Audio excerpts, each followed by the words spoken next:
Hey everybody, this is Professor Hongo. In this tutorial, I'll be teaching you a very basic how to edit B-roll in Adobe Premiere.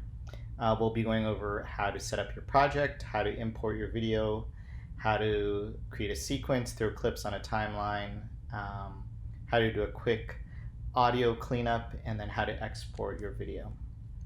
So the first thing you're going to do is you're going to open Premiere Pro. You're going to click on New Project. Every time you start a new story, you want to create a new project. I'm going to call this Dishwasher Example. Right now I'm just working off of my computer. If you're working off of a hard drive, you can tell it where to save here. But right now I'm just going to save to my desktop, and then you hit OK. Alright, so the first thing you want to do when you start a project is import your media. This is the footage that you've shot. Here are my clips, which I shot of a dishwasher just as an example. So I'm going to highlight all of them, and you can import them one by one just to save time. I'm going to import them all together, and you see they appear here. This is kind of the detail view. You can also look at them as icons, so you can see a little thumbnail of what they are. And then also they're kind of out of order. If you go to list, view, sort, wait, that didn't work. Why didn't that work?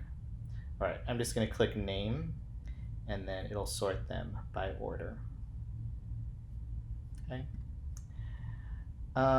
So these are all your clips. When you double click on it, it'll appear here. This is your source window. So you can just kind of scroll through here by clicking and dragging. You can also press the space bar to play. The J key is backwards. Press J twice to rewind fast, or L to go forward quickly. All right.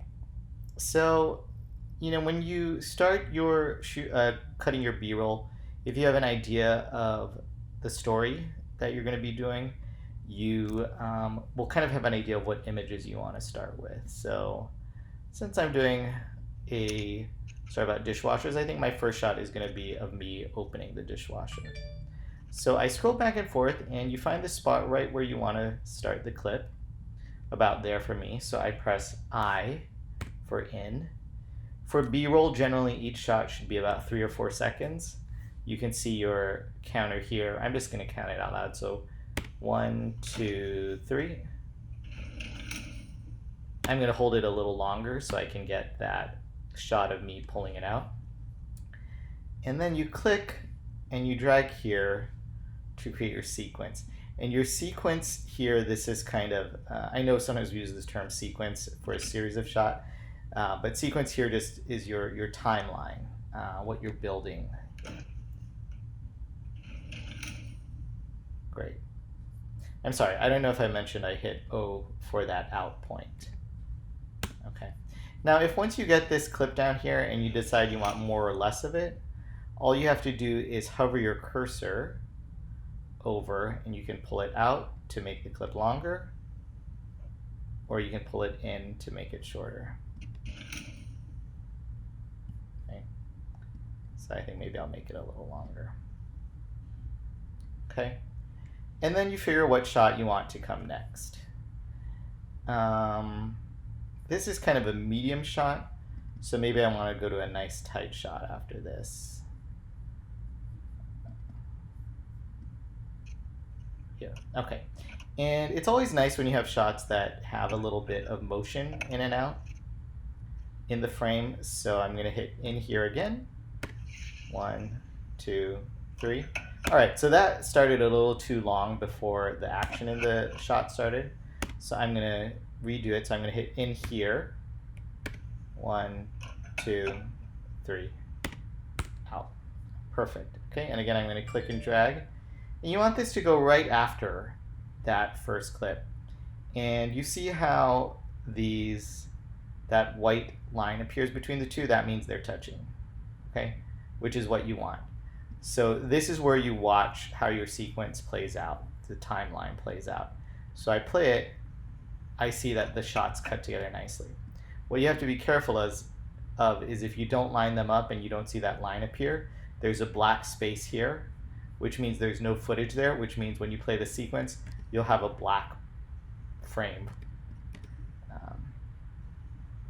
Okay, so you don't want any of those. So to move it around, you just click on it and see how it turns white, and then you click and drag and put it wherever you want. Okay? Another shortcut, plus, will make everything on the timeline expand. The time doesn't change, it's just how big that little icon is, or you can press minus for it to go shorter. Okay, and then, I don't know, let's say I'll do this clip next. Try, if your camera moves, you know, if it's kind of messy, don't pick that part, go to the part of your shot that looks the best. Okay, and there I am putting something in. So, in, 1, 2, 3, out. Okay, so I can click it and drag it here. And again, make sure it lines up nicely. Okay, if you want to undo something, press Command Z. And let's say for whatever reason, I decide I want to put this shot in between these two. So one is I can press comma, and that'll insert that shot and move this over. Okay. Or I can just kind of pull that over by clicking and dragging, and then I can pull this in here, and then I can pull this back.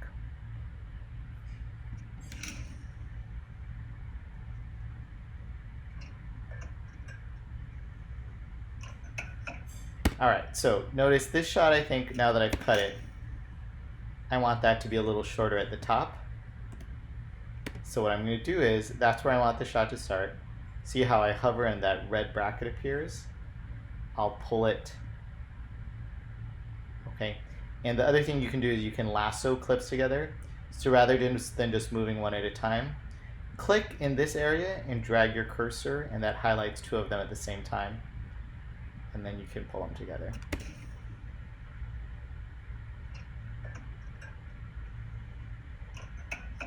Okay, so I'm happy with that. Now just for, usually for B-roll, you would cut 30 seconds plus 5 seconds of pad together. For the sake of brevity, I'm gonna stop there, and I'm just gonna put my closing shot. For that, I wanna use this. So I'm gonna set it in. Okay, and let's say that's my final shot. The other shortcut is you can just press period. Once you set your in and your out here, wherever your cursor is here in your timeline, just press period and it'll automatically put it in.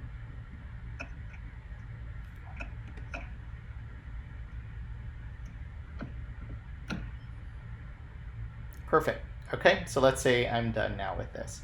Once your shots are all in your sequence, you want to do just a quick audio edit. Okay, for B-roll, you should always have NatSot. NatSot is the sound of the beep, the sound of the water rushing, the sound of glasses clinking, whatever the ambient noise that you capture while you're shooting B-roll. Okay, so you want NatSot playing under your B-roll even though an anchor is going to be reading your script over it. Okay, so a good rule of thumb is you want your NatSot to be between 9 and 15. That's where you want it peaking, or just below yellow.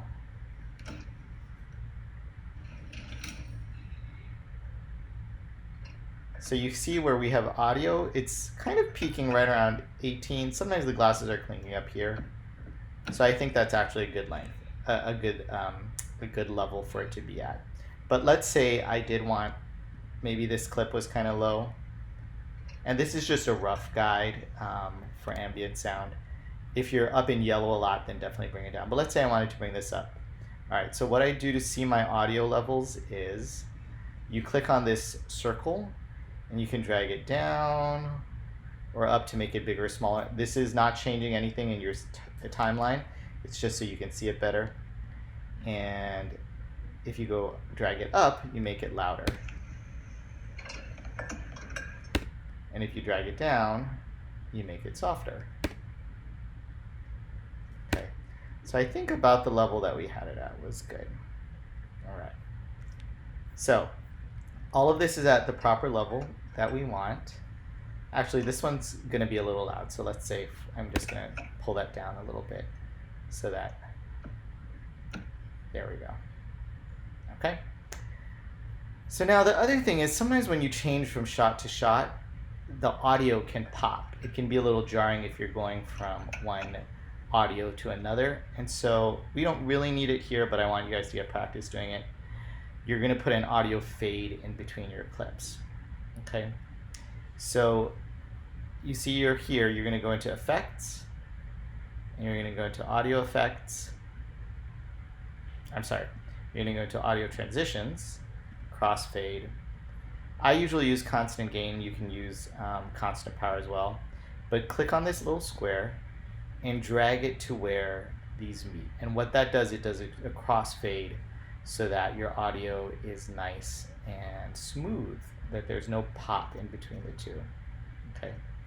So the audio fade, it automatically generates to about a second. I find that to be usually too long. So what you do is you float your cursor, and sometimes it'll pick up audio from the clip before or the clip after. So I just hover over there and I make it a little shorter, something like that. Okay? And then you can do that for all of your edits, just so that your audio is nice and clean.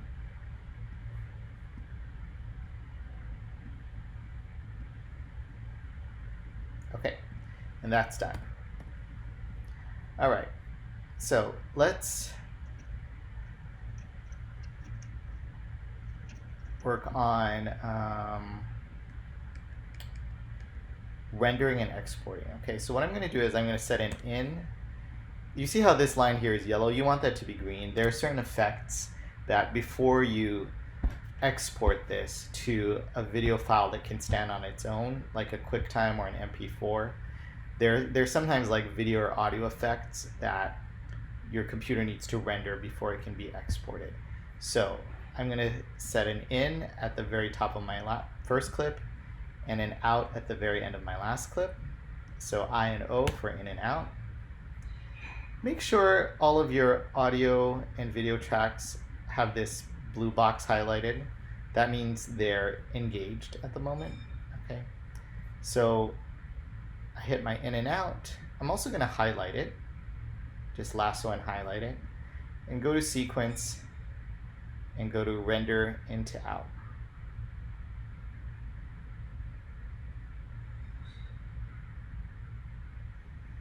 Okay, so you see how all of that is green. That means we're ready to export, and all of our effects, we don't really have many effects here, but if we did, they would be ready for export. All right, now we're ready to export. This means this is all locked. You like the shots, everything looks good. You're ready to export it to a standalone video file that anyone can play. Right now, the only people who can see this are those who have Adobe Premiere and are standing over your shoulder. Okay. So this is all still highlighted. We have our in and out set. You're going to go under File to Export, Media. All right, the format we use is H.264. Always choose that and keep the preset on Match Source High Bitrate. Click here. This will let you determine where it saves and what its name is. So I'm going to name it Dishwasher Example, and I'm going to save it to my desktop. You can save it wherever you want. Okay, export video and audio, those should both be checked. These I'll just leave kind of on the default. And then when you're ready, hit export.